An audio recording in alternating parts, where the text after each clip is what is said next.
welcome to another day of Vlogmas. So this is my 2023 hits of the year. These are my top 15 books that I loved this year. I've had quite a few 5 stars this year. I think I've had like 17 or 18. But I have chosen to just do the top 15 books because that's quite a nice number. No other reason than that. And again, these are just up to the books that I read up to the end of November. They are not including any of my December reads because I am pre-filming. So let's just get started. So we're going in like reverse order. So at number 15, this one got a 9.0 on Core which is just hitting that 5-star threshold. I really enjoyed this book. I thought it was super cute. I loved it's a romance and I really loved both of the love interests. I loved to see their story develop. I thought they were really like fun to get to know as well. I don't really have very much to say. I'm afraid in this one it is going to just be a lot of I really liked this book and this towers. So at number 15 it is You and Me on Vacation by Emily Henry. I really liked it. This is my favourite Emily Henry so far. I haven't yet read Happy Place just because the rest of the Emily Henrys that I own are all in paperback, so I'm waiting for Happy Place to come out in paperback before I read it. But really enjoyed it, a lot of fun. At number 14, I have a sequel. I really enjoyed the first book in this series, and the second book I felt just got better and better. I loved the characters, I loved the twists, I loved the plots, and I loved the messaging behind this book and this series as well. This one scored a 9.07 on Core, so again, just over that 5-star threshold. And that is The Shadow Cabinet by Juno Dawson. This is fantastic. Really, really recommend reading that series. At number 13, we have another romance. This one was like, this kind of surprised me how much I enjoyed this one. So we have a kind of, we follow a couple who have a one-night stand. They decide that they do not want to be together, but they will kind of like work with each other to get the other into a relationship, and they have a bet to see who can fall in love first. I really enjoyed the kind of play on friends to lovers. There's a play on fake dating in there as well. It has all of my favourite tropes while being quite original. I gave this book 9.14 on Core, and that is The Love Wager by Lynn Painter. I adored it. We then get into the first of our kind of mystery thrillers. So this one is, I feel like it's more like a kind of spoof thriller. Because it's kind of making fun of the genre and also making fun of the character herself while she's in here. So this book I really enjoyed. I read this as part of my Do I Know My Own Reading Taste 5-star prediction video, and yes I did. I really loved this book. I gave it a 9.21 on Core, and yeah, I loved it. And that book is Finley Donovan is Killing It by Elle Cosimano. So this follows Finley, who is a single mum. She is an author. She's explaining the plot of her book to her agent. Someone overhears her and thinks that she is actually a hit woman and hires her. Fantastic. Really, really enjoyed it. So then we are at number 11. So the next four books all actually got the exact same rating on Core, which is 9.29. So all these 4 are like the exact same. I've just put them in the order that they were in my spreadsheet, so this one isn't less than the next one. But we've then got, again, all the ones coming in, 9.29, they are joint wherever we're at. I really, really liked it. So this next book is a cozy fantasy. I loved it. It was the warm hug in a book that I wanted, and I have nothing but praise for this book and this author, and that's Bookshops and Bone Dust by Travis Balgi. I actually enjoyed this one more than Legends and Lattes. I liked that there was quite a strong fantasy plot line while still just being cozy and adorable and lovely, and I just want to be friends with all these characters. Again, joint at 9.29. We have the first of my Richard Osmans, which is The Last Devil to Die. This is book 4 in the Thursday Murder Club, and it ended in a way that I just really enjoyed. Again, just a fantastic book, fantastic series, loved it. The next one, I'll be honest, when I was going back through my ratings and through my stats, I was surprised that this one was this high. I remember enjoying this book, but I don't remember it being quite this high. So I feel like, hindsight, this one is probably not quite this high in this list. And that's 5 Survive by Holly Jackson. I did really enjoy this book. I read it very quickly. It takes place over like 8 hours, and you can read it within that time as well. It takes place overnight. I chose not to do the challenge of like, you know, reading the 10 p.m. chapter at 10 and then the 11 p.m. chapter at 11, etc. But I think I did read this in one day. I really enjoyed it, but again, with hindsight, I have forgotten quite a lot of this book now, so I don't think it is quite as high a 5-star now as it was when I first read it. It's probably, to be honest, more of like a 4.5 now, again with that space after reading, but still do recommend it. And then again, the last one at the 9.29 joint level is The Last Tale of the Flower Bride by Roshani Chokshi. This is one of the first books I read this year. I read this one in January and I just loved it. I wasn't expecting to love it as much as I did.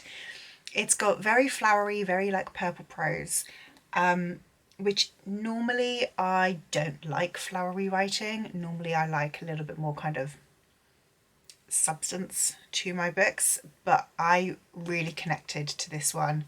Plus it's very short and look at those edges, stunning.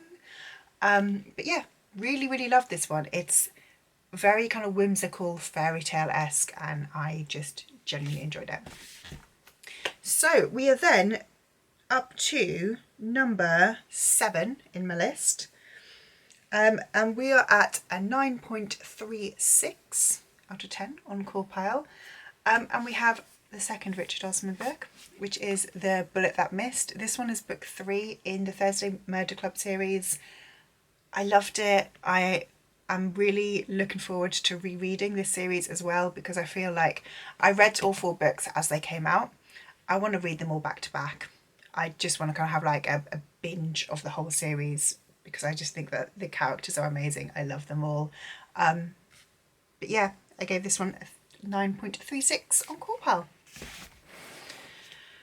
We've got another joint.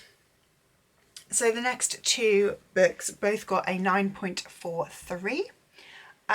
So the first one I really love. This is a sequel, and I started reading this series in, I think, September. I liked book 1, but my critique was there wasn't quite enough plot. Book 2 definitely did not have that critique anymore. The plot kicked in. It was high stakes. It was so good. Like, I think I read this in literally like probably 1 or 2 days. And that is The Last Graduate by Naomi Novik. I was absolutely obsessed with this book. It's incredible. I loved it. No words. Amazing. And then joint with The Last Graduate. This is another one which, with hindsight, probably isn't this high. This is Dear Child by Romy Hausman. So this is a German thriller. It's a locked room thriller similar to Room by Emma Donoghue, where we're following someone who has escaped from being kidnapped, and she has been like kept by this man, but then there's this whole mystery around that, like, is she the daughter that these parents lost all those years ago? What happened? I absolutely loved this. Like I said, I gave this a 9.43. I adored it. I thought it was fantastic. With hindsight, possibly not quite this high. Similarly to 5 Survive, I think with hindsight, it's probably more of like a 4.5. But I did really enjoy it, and I do definitely recommend it if you like especially locked room mysteries or a very compelling dark thriller. Really, really good. So into the top 4. At number 4 we have, now honestly I'm not surprised this is this high, but well, no, I'm not surprised this is this high. I love this book. So this is a romance that I read recently and adored. Just no other words, I just adored it. Which is Wildfire by Hannah Grace. This is like the second in, it's kind of a sequel to Icebreaker, but it's not. They are a series of standalones. You can read them completely independently.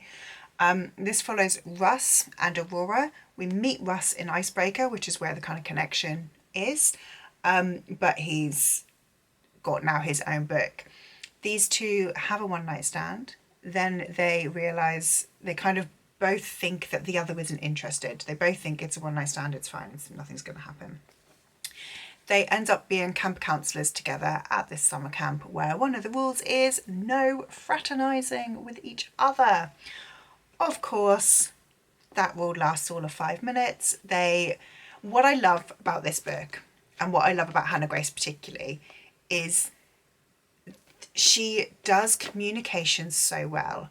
So there are times when, you know, there is a miscommunication trope, of course there is, but they actually address that, you know, and Aurora at one point literally says, we're miscommunicating, like we need to have a proper conversation, even though it's awkward, we need to do this. And I just love that. I also love the sex positivity in this book and the regular informed consent.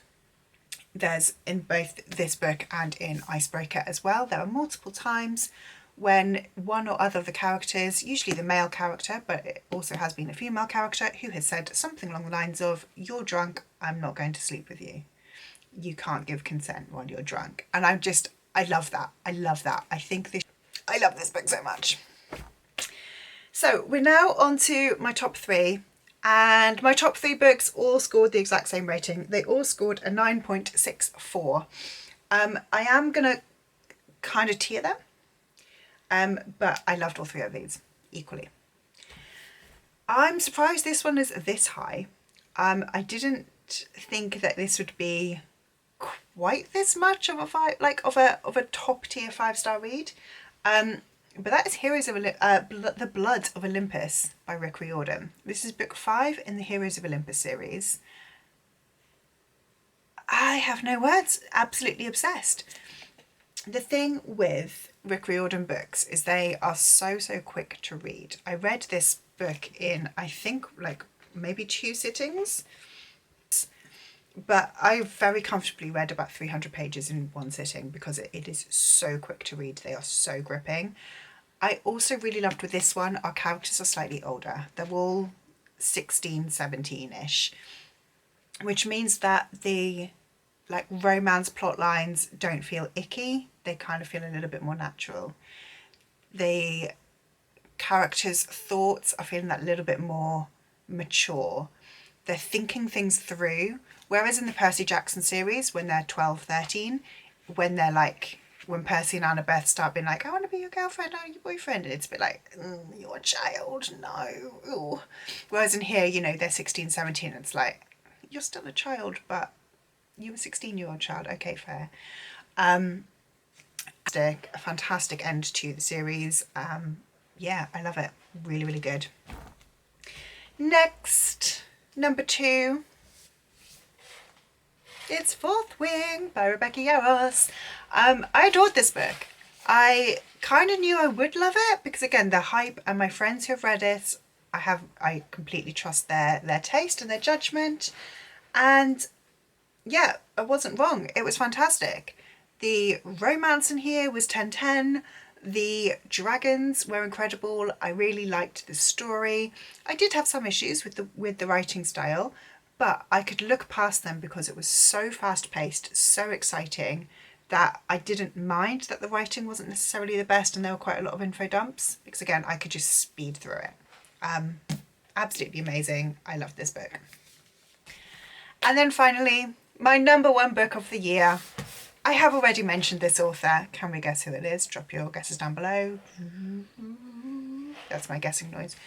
Number 1 book of the year, Icebreaker by Hannah Grace. I loved it. I loved it so, so much. Basically everything that I loved about Wildfire, I also loved about Icebreaker. And the thing that like kind of actually surprises me slightly, now having read them both, the one thing I didn't like about Icebreaker is I did not like the epilogue. I did like the epilogue in Wildfire. But I loved the plot. So we follow Nate and Anastasia. She is a figure skater, he is an ice hockey player. They each have their own rink at college, and one of the rinks gets trashed, so they have to start to share an ice rink. And we've then got this whole plot line of it's kind of like it's an enemies to lovers, but it's not. It's more like they're kind of rivals. They irritate each other. They dislike each other. They both think the other's sport is not worthy enough. But then you've got things like seeing Anastasia's dance, like her skating partner, and the way that he controls sort of like what she eats, and Nate coming in and being like, what are you doing?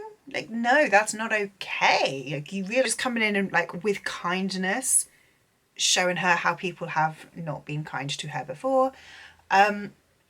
I loved the smut in this. I mean, the smut starts very, very quickly. I think by like page 50 we have had our first sex scene.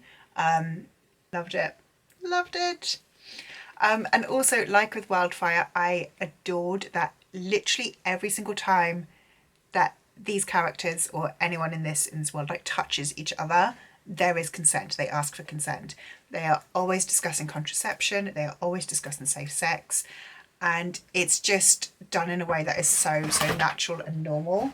Bella, what are you doing? Excuse her. So yeah, number 1 book of the year. I loved it. It was fantastic. That is my top 15 books of 2023. Please do let me know if you have read any of these books, if you liked them, if you disagree with any of my ratings here. I know there are a few kind of fairly contentious ones in here, but this is my opinions and it's my channel, so my opinions, right? If you like this video, please leave me a like, subscribe down below, and I will see you tomorrow. Bye!